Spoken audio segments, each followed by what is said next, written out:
안녕하세요. 정몽성무사입니다. 오늘은 그 해고의 서면 통지 규정에 대해서 말씀을 드리겠습니다. 그 노동위원회에서 부당해고 사건을 다룰 때 제일 먼저 판단하는 게 해고 절차 규정에서 서면 통지를 했는지 여부가 바로 쟁점이 됩니다.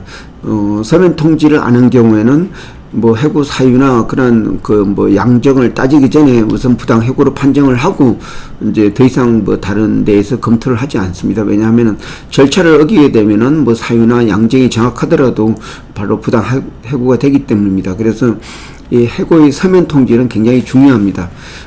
또 이게 근로기준법 27조에 해고의 서면 통지 바로 규정이 있습니다.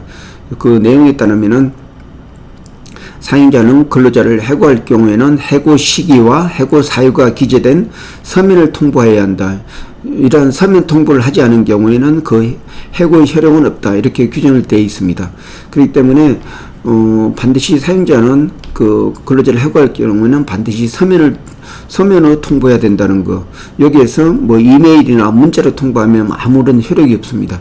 그리고 이러한 서면 통보하는 이유는 어떤 분쟁에 대해서 사실관계를 명확하게 하는 거고, 그렇게 함으로써 근로자가 스스로 어떤 법적인 어떤 구제를 신청하는데 그런 사실관계를 명확하게 하는 그런 부분도 있습니다.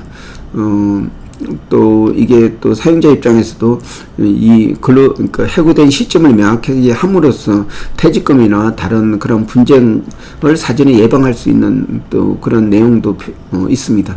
그러면은 해고 통보하는 해고의 서면 통지 방법은 반드시 그게 두 개를 기재를 해야 됩니다.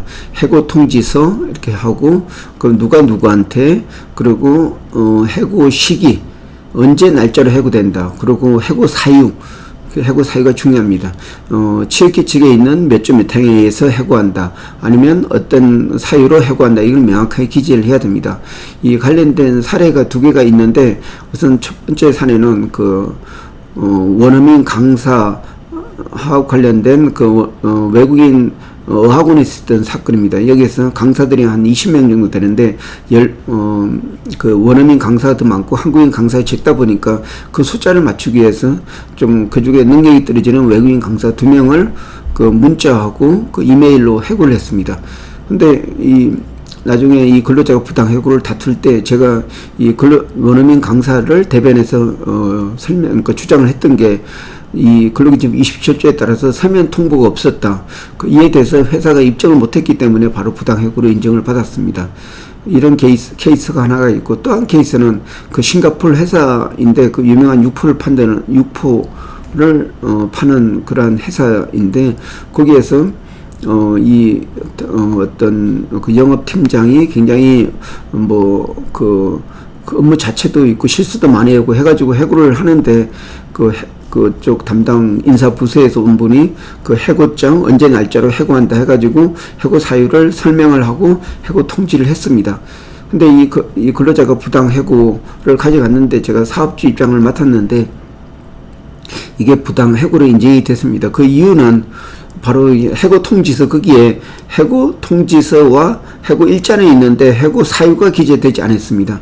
그렇기 때문에 반드시 해고의 서면 통지에는 반드시 해고 일자하고 해고 사유가 기재돼야 됩니다. 그래야지만이 어떤 해고 절차를 준수하는 게 됩니다. 예, 이상입니다. 고맙습니다.